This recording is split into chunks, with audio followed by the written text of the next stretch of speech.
তোমায় মাঝারে রাখিব ছেড়ে দেব না, তোমায় মাঝারে রাখিব ছেড়ে দেব না। ওরে ছেড়ে দিলে সোনার গৌর আর পাবো না, খেপা ছেড়ে দিলে সোনার গৌর আর পাবো না, না না ছেড়ে দেব না। তোমায় মাঝারে রাখবো ছেড়ে দেব না, তোমায় মাঝে রাখবো। Hello everyone, I'm Bornelli and a big welcome to my channel.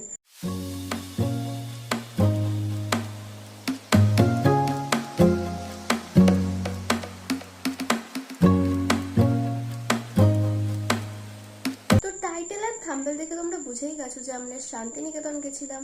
তো শান্তিনিকেতন গিয়ে কি কি করেছি, কিভাবে কাটালাম সারা দিনটা, তো সেটাই আজকে তোমাদের সাথে শেয়ার করবো ব্লগের মাধ্যমে। তো যারা ইন্টারেস্টেড দেখতে থাকো, লেটস স্টার্ট। তো আমরা গেছিলাম গণদেবতা এক্সপ্রেসে, যেটা শেওড়াফুলিতে টাইম ছিল 6:30। আমরা যাচ্ছিলাম প্রায় 23 জন মতো, আর আমাদের সবার সিট আলাদা আলাদা পড়েছিল। বাট কতক্ষণ আর একা একা বসে থাকবো, অ্যাট লাস্ট আমরা সবাই মিলে দাঁড়িয়েই মজা করতে করতে আমাদের ডেস্টিনেশনে পৌঁছালাম। তো আমরা শান্তিনিকেতন নেমেছিলাম ওই 9:15 নাগাদ, আর সেখান থেকে করে নিয়েছিলাম আমরা টোটো বুকিং, আর সেই টোটোই আমাদের সব জায়গায় ঘুরিয়েছিল। আর আমাদের টোটো কাকু না খুব ভালো ছিল, টোটোতে যেতে যেতে প্রত্যেকটা জায়গার কি কি হিস্ট্রি আছে সেই সব কিছু আমাদের ডেসক্রাইব করে বুঝিয়ে দিচ্ছিল। তখনকার সময় থেকে এখানে এখনো পর্যন্ত উপাসনা হয়। পুরো জায়গাটার কি নাম জানেন? শান্তিনিকেতন। তো অ্যাকচুয়ালি পুরো জায়গাটার নাম ভুবনডাঙ্গা। শান্তিনিকেতন মানে এই বাদিকের বাড়িটির নাম। বাড়িটি হচ্ছে কলকাতা জোড়াসাঁকোর সেম মডেল শান্তিনিকেতনের প্রথম বাড়ি।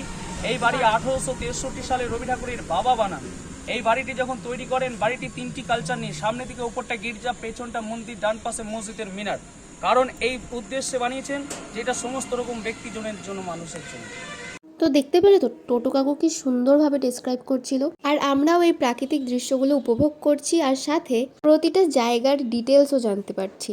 তো আমাদের তো ভীষণই ভালো লাগছিল, আর একদমই বোর ফিল হচ্ছিল না। মনে হচ্ছিল যে ছোটবেলায় হিস্ট্রি বইতে যে পড়াগুলো পড়েছিলাম সেগুলোই আর চোখের সামনে দেখ। আর যেহেতু শান্তিনিকেতন আমি ফার্স্ট টাইম গেছিলাম, তো আমার তো বেশ ভালো লাগছিল। আর মেনভাইল আমরা চলে এসেছিলাম মিউজিয়ামে, যেটা শান্তিনিকেতনের one of the famous place. Basically এখানে ছিল রবীন্দ্রনাথ ঠাকুরের ইউজ করা বিভিন্ন জিনিস, লাইক জামা কাপড় থেকে শুরু করে জুতো। এছাড়াও ছিল রবি ঠাকুরের হাতে আঁকা বিভিন্ন ছবি, চিঠি, আরও অনেক কিছু। যেহেতু মিউজিয়ামের ভেতরে ভিডিও করা অ্যালাউ নেই, তাই সেগুলো তোমাদের সাথে শেয়ার করতে পারলাম না। আর মিউজিয়ামে এন্ট্রি ফি ছিল 60 টাকা, বাট যেহেতু আমরা স্টুডেন্ট ছিলাম তাই স্টুডেন্ট আইডি কার্ড দেখিয়ে আমরা 10 টাকার বিনামূল্যে ঢুকে গেছিলাম মিউজিয়ামে। আর এই দেখো, এটা একটা ইগলু, যেটা 2014 সালে স্টুডেন্টদের বানানো। বছরে 2টো দিন এখানে মানুষরা যেতে পান।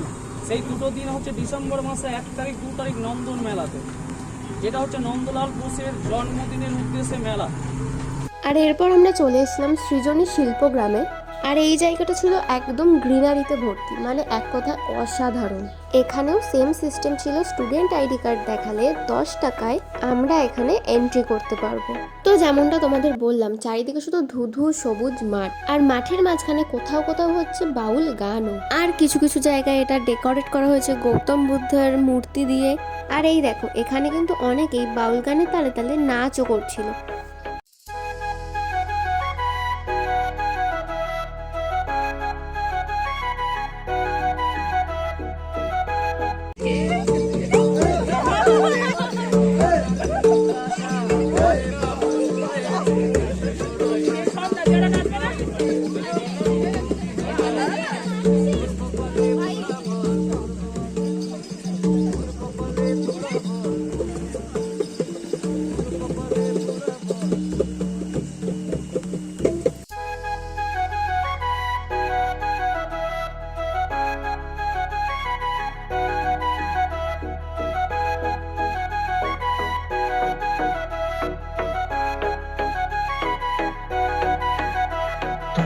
মাঝারে রাখিব ছেড়ে দেব না।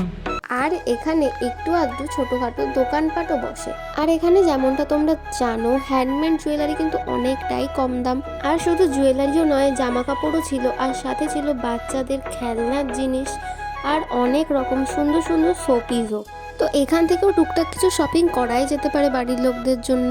দেখো এখন তো আমাদের এখানেও Santiniketan style handmade kurti, bags, jewellery এগুলো পাওয়াই যায়, বাট যেই জিনিসটা যেখানে প্রচলিত সেই জায়গা থেকে কেনার কিন্তু মজাটাই আলাদা। তোমায় হৃদয় মাঝারে রাখিব, ছেড়ে দেব না। বাট আমার এখানে সবচেয়ে ইউনিক লেগেছে এই টি শার্টগুলো, কারণ আমাদের ওখানে প্রিন্টেড টি শার্ট পাওয়া গেলেও এই টি শার্টগুলো কিন্তু একদম শান্তিনিকেতন স্টাইল বানানো, কারণ এখানে বেশিরভাগ টি শার্টেই রবি ঠাকুর আঁকা বা রবি ঠাকুরের বিভিন্ন গানের লাইন লেখা।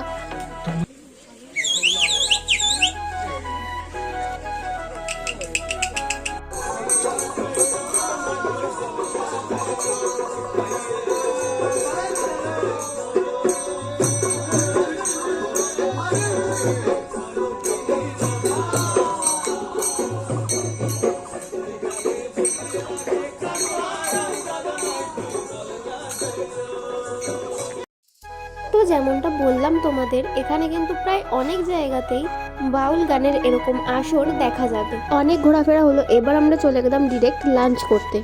আর আমরা লাঞ্চ করেছিলাম 2 কর্নার রেস্টুরেন্ট থেকে, যেখানে ছিল ভেজ থালি 170 টাকা। কোয়ান্টিটি নর্মালি যেমন হয় আনলিমিটেড, অ্যান্ড টেস্ট ওয়াইজ বলতে গেলে বেশ ভালো ছিল। তো এরপর আমরা চলে আসি আমাদের মেন অ্যান্ড ফাইনাল ডেস্টিনেশনে, আর সেটা হলো সোনাঝুরি হাট। আর এখানে যে ঘটনাটা ঘটেছিল সেটা হচ্ছে, এক তো পেট ভর্তি করে ভাত খেয়ে এসেছি, 2 ভোর 5টায় উঠে ট্রেন ধরেছি, আর 3 সারাদিন রোদের মধ্যে ঘুরে ঘুরে টায়ার্ড। আর এই সব মিলিয়ে এখানে ঘুরবো, শপিং করব নাকি ভ্লগ করব সেটাই বুঝে উঠতে পারছিলাম না। তাই হাটের একটা ছোট্টখাটো ওভারভিউ তোমাদের সাথে শেয়ার করলাম। আর এত বড় জায়গা না ভিডিওতে সেইভাবে তুলে ধরাও পসিবল নয়, তাই এই জায়গাটা তোমরা নিজেরা এসে এক্সপ্লোর করো। এখান থেকে আমি খুব একটা কিছু কিনিনি, বাট কিনেছি কিছু কিছু জিনিস। যদি তোমরা ইন্টারেস্টেড থাকো দেখতে, তাহলে কমেন্ট করো, আমি সেটা অন্য কোনো ভিডিওতে তোমাদের সাথে শেয়ার করে দেবো।